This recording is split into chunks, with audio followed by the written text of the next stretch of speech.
रवि के दो बच्चे थे, एक बेटा और एक बेटी। उसका पति कुछ दिन पहले मर गया था। वो अपनी माँ के साथ एक पुराने से घर में रहती थी। गौरी, मेरी बेटी, ऐसे अकेले जिंदगी गुजारना बहुत मुश्किल है। मैं चाहती हूँ कि तुम दूसरी शादी कर लो। माँ, अकेली कब हूँ? मेरे बच्चे मेरे साथ हैं और आप भी तो है ना। मैं कौन सा सारी उम्र तुम्हारे साथ बैठी रहूंगी। कालू, तुम भी पागल ही हो। मेरी मानो तो तुम दूसरी शादी कर लो। वो कमा कर लाएगी और चलता रहेगा तुम्हारा दारू। यार उल्लू, मुझे शराबी से कौन शादी करेगा? ये काम तुम मुझ पर छोड़ दो। मेरे जानने वाली एक कवि है, उसकी बेटी विधवा हो गई है, दो बच्चे भी हैं उसके। तो क्या मैं बच्चों वाली कवि से शादी करूँगा? तुम्हें क्या, तुम कौन सा कमा कर खिलाओगे उसे? वो अपने बच्चों के लिए भी कमाएगी और तुम्हारा दारू भी चलाएगी। फिर वो शैतान उल्लू गोरी कव्वी की माँ से बात करता है। अगर वो कौवा मेरी बेटी को आश्रय देगा तो फिर मैं राजी हूँ। ऐसे गोरी कव्वी की शादी शराबी कालू से हो जाती है। स्वागत स्वागत करते हैं पत्नी जी आपका, आपकी नई जिंदगी में। मैं कालू, आपका पति। बस थोड़ा दारू पीता हूँ और कोई बुराई नहीं है मुझ में। माँ, ये क्या किया आपने? मैं आप पर इतना भी बोझ ना थी जो मेरी शादी ऐसे शराबी से कर दी। गोरी के बच्चे अभी छोटे थे। वो अपने बच्चों की खातिर चुप रहती है और अपनी माँ के फैसले को स्वीकार करती है। चलो चलो, मुझे कहीं से दारू के लिए पैसे ला कर दो।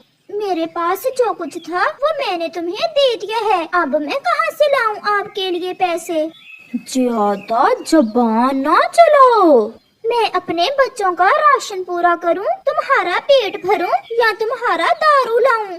बस गोरी का इतना कहना था कि कालू एक बड़ी लाठी लेकर गोरी को मारना शुरू कर देता है। गोरी के बच्चे रो रहे थे। वो अपनी माँ को बचाना तो चाहते थे, परंतु वो अपने सौतेले बाप के सामने कुछ ना बोल सकते थे।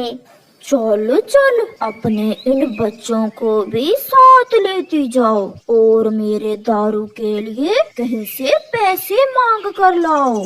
कालू ऐसे गोरी को अपने घर से निकाल देता है और खुद दारू के नशे से गिर जाता है और वहीं सो जाता है। मम्मा, पापा आपको इतना क्यों मारते हैं? क्या सबके पापा ऐसे ही होते हैं? मम्मा, जब आप घर में नहीं होती तो पापा हमें भी मारते हैं। चुप कर जाओ मेरे बच्चों, शायद अभी हमारी परीक्षा खत्म नहीं हुई। मैं अपने बच्चों की खातिर सब सह लूंगी। फिर गोरी एक चाय वाली दुकान पर जाती है। भाई जी, क्या मुझे आपके यहाँ कोई काम मिल सकता है? नहीं बहन जी, मेरे पास काम ज्यादा नहीं है। आप वो सामने ढाबे पर जाएं और वहाँ से पता कर लें। कव्वी खुशी खुशी सामने वाले ढाबे पर चली जाती है और उसे वहाँ काम मिल जाता है। वो उस ढाबे पर काम करने लग जाती है। क्या मेरे लिए पैसे लाई हो? लाई हूँ पति जी, ये ले। वाह वाह, अगर ऐसे पैसे लाती रहोगी मैं कभी तुम पर पंख नहीं उठाऊंगा। कालू पैसे लेकर घर से निकल जाता है और गोरी कव्वी अपने बच्चों को खाना खिलाती है। माँ, आप क्या जानो मैं कैसे जिंदगी के दिन गुजार रही हूँ। मैं आपसे क्या मांगती थी? एक छत थी, वो भी आपने मुझसे छीन ली और मुझे इस शराबी से बिहा दिया। अभी कुछ दिन ही गुजरे थे कि गोरी कव्वी ढाबे से काम करने के बाद जब घर वापस आती है तो कालू उसकी राह देख रहा था। पैसे लाई हो? नहीं, मालिक ने आज पैसे नहीं दिए। पैसे नहीं दिए तो फिर मैं दारू कहाँ से लूँगा? कालू फिर से लाठी उठाता है और गोरी को फिर से मारना शुरू कर देता है। पिताजी छोड़ दें, मेरी माँ को छोड़ दें, मुझे मार लें, प्लीज मेरी मम्मा को छोड़ दें। कालू नशेई तो गोरी को मारे जा रहा था, परंतु आज गोरी तो ऐसे चुप करके मार खाए जा रही थी जैसे वो पत्थर की बनी हो, और फिर वो गिर जाती है और गोरी मर जाती है। मम्मा, मेरी मम्मा, आपने मेरी मम्मा को मार दिया। चुप कर जाओ, अगर ज्यादा काएं की तो मैं तुम दोनों को भी मार दूंगा। यार मलंगू, गोरी के आज लाठी सर में लग गई और वो मर गई है। तो फिर क्या हुआ? अभी उसके बच्चे हैं, वो तुम्हारे दारू के लिए पैसे लाएंगे। अब वो अभी छोटे हैं, भीख छोटे पक्षी ही मांगते हैं और छोटे पक्षियों को भीख ज्यादा मिलता है। दूसरे रोज जग्गू और छोटी दोनों बहन भाई सोए हुए थे कि उनका शराबी बाप आ जाता है। उठो, जल्दी उठो, 12 बज गए हैं और तुम अभी तक सोए हुए हो। जी जी पिताजी, हमें मारना ना, जैसा आप कहेंगे हम वैसा ही करेंगे। तो फिर जाओ और मेरे दारू के लिए कहीं से पैसे लेकर आओ। वो दोनों बहन भाई घर से निकलते हैं। छोटी, अगर हम शाम को पैसे ना लेकर गए तो पिताजी बहुत मारेंगे। छोटी, हम अभी अकेले घर से बाहर भी तो नहीं रह सकते। भाई, क्यों ना हम नानो के जंगल चले जाएं? क्या नानो हमें अपने पास रख लेगी? नानो मुझसे तो बहुत प्यार करती थी। फिर वो दोनों बहन भाई अपनी नानो के जंगल चल देते हैं। वो अपनी नानो के जंगल पहुंच जाते हैं, परंतु उन्हें अपनी नानो के घर का रास्ता नहीं मिल रहा था। वो दोनों बहन भाई एक पेड़ की डाल पर बैठकर रोने लग जाते हैं। अरे बेटा, तुम कौन हो और यहाँ बैठे क्यों रो रहे हो? हमारी मम्मा का नाम गोरी था और मेरी मम्मा को हमारे पापा ने मार दिया। हम अपनी नानो को ढूंढ रहे हैं। क्या आप गोरी के बच्चे हो? बहुत दुख देखे बेचारी ने अपनी जिंदगी में, कोई खुशी ना देख सकी। बच्चों, आपकी नानो भी अब इस दुनिया में नहीं रही। फिर चिड़िया उन बच्चों को अपने साथ ले जाती है और उन्हें अपने बच्चों की तरह ही पालती है।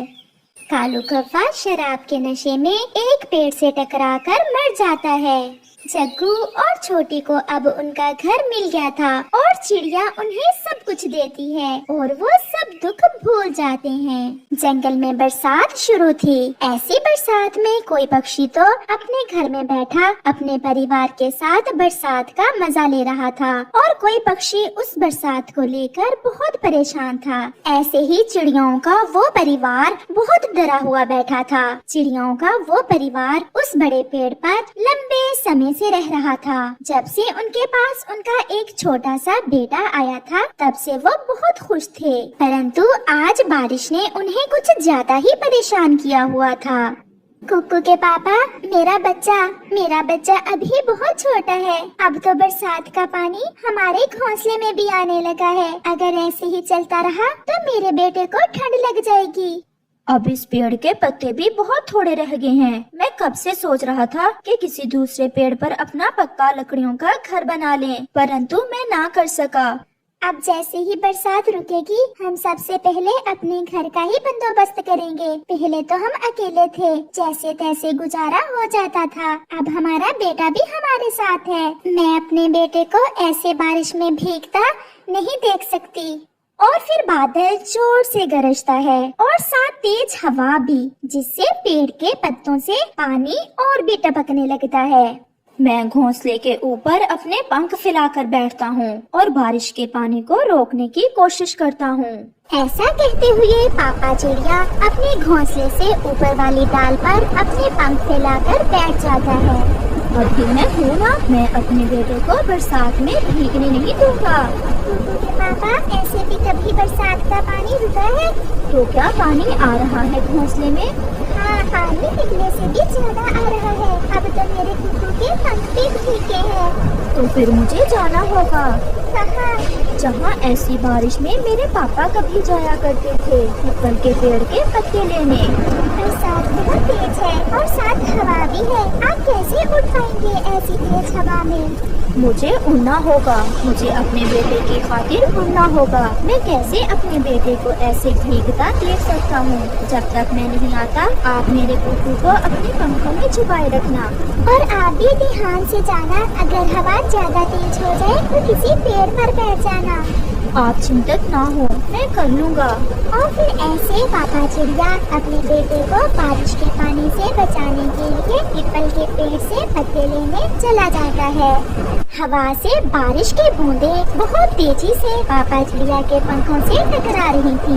जंगल में कोई भी दूसरा पक्षी नहीं था। ऐसे लग रहा था जैसे वो जंगल वीरान हो, क्योंकि ऐसी बारिश में सभी पक्षी छुपे बैठे थे।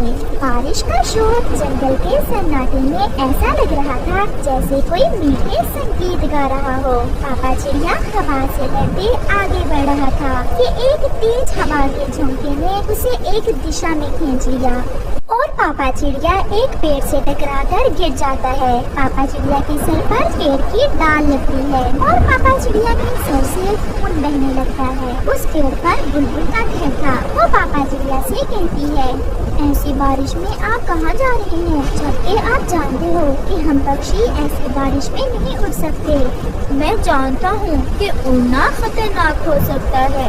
क्या करूँ? मेरे घर में बारिश का पानी टपकने लगा है। मेरा बेटा अभी 5 दिन का है, वो बहुत छोटा है और मैं पीपल के पेड़ से पत्ते लेने जा रहा हूँ ताकि अपने बेटे को बारिश के पानी से बचा सकूँ।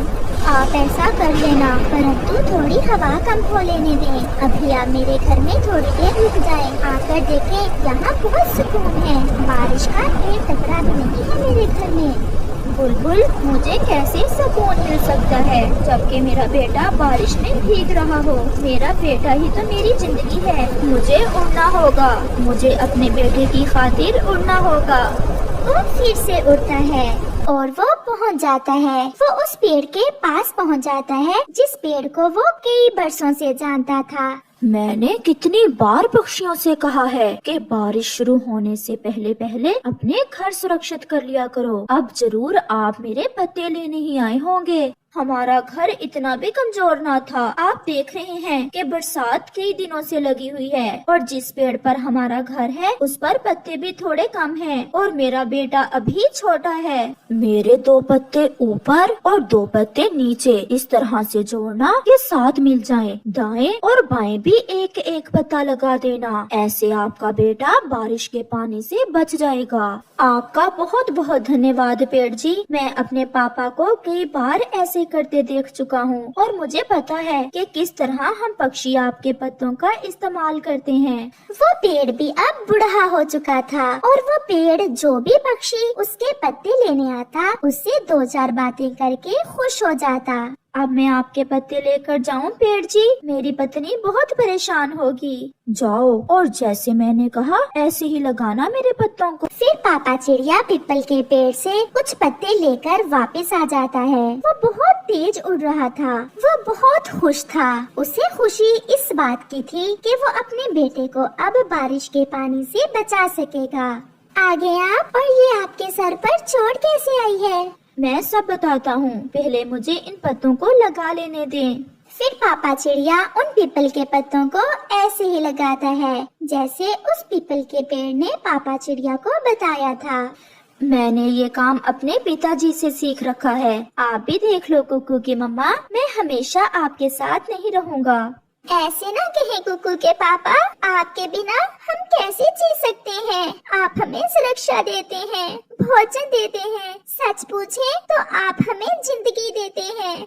वो अपने घोंसले में छुपकर बैठ जाते हैं और अब वो बारिश के पानी से पूरी तरह सुरक्षित थे और वो सारा परिवार बारिश की आवाज सुनते सुनते सो जाता है। दूसरे रोज सुबह बहुत रोशन थी। सूरज की रोशनी जंगल में ऐसे बिखर रही थी जैसे कभी जंगल में बरसात हुई ही नहीं और पक्षियों का शोर ऐसे था जैसे वो बारिश के रुक जाने पर खुशी के गीत गा रहे हों। पापा चिड़िया को बुखार हो गया था, परंतु वो अपनी पत्नी को नहीं बताता। क्या मेरे बेटे के लिए दाना है? कुकू के पापा, जो दाना था बारिश के पानी से नीचे गिर गया और पानी में बह गया। मैं अभी अपने बेटे के लिए दाना लेकर आता हूँ। आपके सर पर चोट है, अपनी दवा भी ले लेना। मैं ठीक हूँ, मैं कर लूँगा। ऐसा कहते हुए पापा चिड़िया फिर से उड़ जाता है। प्यारे दोस्तों, इस कहानी से हमें सीख मिलती है, सच में पापा चिड़िया के बिना घर घर नहीं होता, क्योंकि वो पापा चिड़िया ही है।